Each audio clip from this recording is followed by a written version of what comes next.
हरे कृष्णा हरे हरे। आप सभी का हार्दिक स्वागत है आपके अपने चैनल कथा संसार में। आज हम सुनने जा रहे हैं मार्गशीर्ष मास महात्म्य कथा के 8वें अध्याय की पावन कथा। यदि आपने अब तक पिछले अध्यायों का श्रवण नहीं किया है तो वे सभी वीडियो हमारे चैनल पर उपलब्ध है। आप वहां जाकर उन्हें अवश्य सुनें और भगवान की अमृतमयी कथाओं को लाभ प्राप्त करें। अगर आप चैनल पर नए हैं तो कृपया लाल बटन दबाकर चैनल को सब्सक्राइब करें और बेल आइकन को दबाना ना भूलें ताकि आने वाले सभी पवित्र वीडियो का नोटिफिकेशन आपको समय पर मिलता रहे। कमेंट बॉक्स में श्रद्धा पूर्वक लिखें ओम नमो भगवते वासुदेवाय।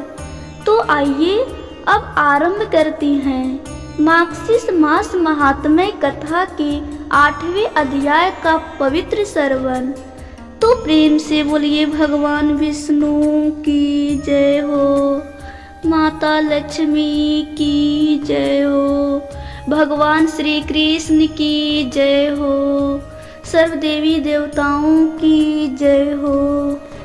एक बार ब्रह्मा जी ने विनम्र होकर भगवान विष्णु से कहा, हे प्रभु कृपया करके हमें बताइए तुलसी माता का महिमा इतनी महान क्यों है? आपके हृदय में तुलसी के प्रति इतना प्रेम क्यों है?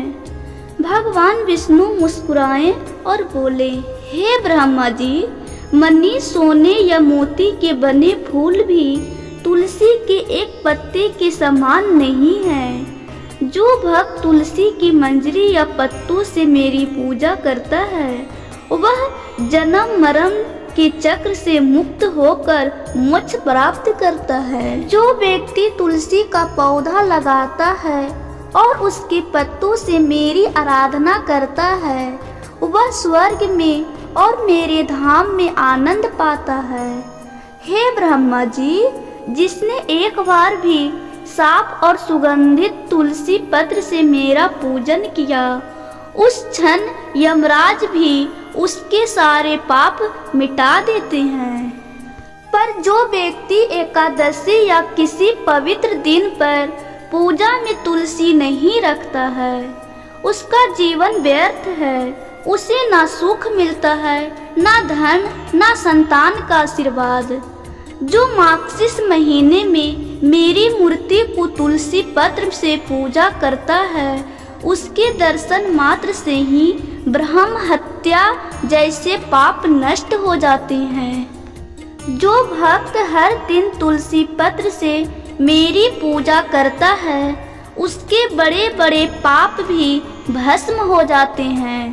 मेरे पूजन में बासी फूल या पानी का उपयोग नहीं करना चाहिए, परंतु तुलसी पत्र सदा पवित्र है, वह कभी निषेध नहीं होता। मुझे तुलसी सबसे अधिक प्रिय है, चाहे वह श्वेत तुलसी हो या कृष्ण तुलसी, मेरे लिए दोनों समान है। जो भक्त श्रद्धा से तुलसी पत्र चढ़ाता है वह सब देवताओं की पूजा कर लेता है। जो कृष्ण तुलसी से भगवान कृष्ण की पूजा करता है वह उज्जवल विष्णु लोक को प्राप्त कर लेता है जहाँ मैं और माता लक्ष्मी निवास करती हैं। जो तुलसी पत्र ब्राह्मणों या भक्तों को दान में देता है वह परमलोक अविनाशी धाम को प्राप्त करता है।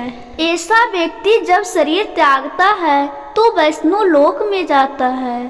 तब ब्रह्मा जी ने पुनः पूछा, हे केशव, कृपया करके धूप दान और दीप दान के फल भी बताइए। भगवान विष्णु बोले, हे ब्रह्मा जी, जो मार्गशीर्ष मास में कपूर, चंदन या अगरबत्ती का धूप देता है वह अपने 100 पीढ़ियों को उद्धार करता है। जो वैष्णव मेरे मंदिर में अगरबत्ती जलाता है वह नरक से मुक्त हो जाता है। जो गाय के घी में गुग्गुल और शक्कर मिलाकर धूप करता है उसकी हर इच्छा मैं स्वयं पूर्ण करता हूँ। अगरबत्ती और गुग्गुल का धूप घर और शरीर को पवित्र करता है और हर तरह की नकारात्मक को दूर करता है। जो भक्त श्रद्धा से मार्गशीर्ष मास में धूप करता है उसके जीवन की सभी परेशानियां समाप्त होती है। उसके घर में सुख शांति और समृद्धि आती है। फिर विष्णु भगवान बोले, अब सुनो दीपदान का महात्म्य। जो भक्त दीपक जलाता है वह वैकुंठ लोक को प्राप्त करता है। जो घी की बत्ती से मेरी आरती करता है वह करोड़ों वर्षों तक स्वर्ग में सुख पाता है। जो श्रद्धा से मेरी आरती दिखाता है वह 7 जन्मों के पाप से मुक्त होता है और अंत में मोक्ष को प्राप्त करता है। जो कपूर से आरती करता है वह मेरे स्वरूप में लीन हो जाता है। जो मार्गशीर्ष मास में दीपक जलाता है वह अश्वमेध यज्ञ के समान फल पाता है और अपने पूरे कुल का उद्धार करता है। जो भक्त भगवान या ब्राह्मणों के सामने दीपक जलाता है वह बुद्धिमान, ज्ञानी और तेजस्वी बनता है। परंतु जो दीपक जलाकर बुझा देता है वह नरक में जाता है और जो लालच या द्वेष से दीपक चुराता है वह गूंगा या अंधा हो जाता है। इस प्रकार स्कंद पुराण के वैष्णव खंड में ब्रह्मा विष्णु संवाद मार्गशीर्ष मास का 8वां अध्याय पूरा हुआ। तो प्रेम से बोलिए विष्णु भगवान की जय, माता लक्ष्मी की जय, श्री कृष्ण भगवान की जय, सर्व देवी देवताओं की जय। अगर आप आगे के अध्याय सुनना चाहते हैं तो चैनल को सब्सक्राइब करें और घंटी का निशान दबाएं ताकि हर नई कथा का वीडियो आपको समय पर मिल सके।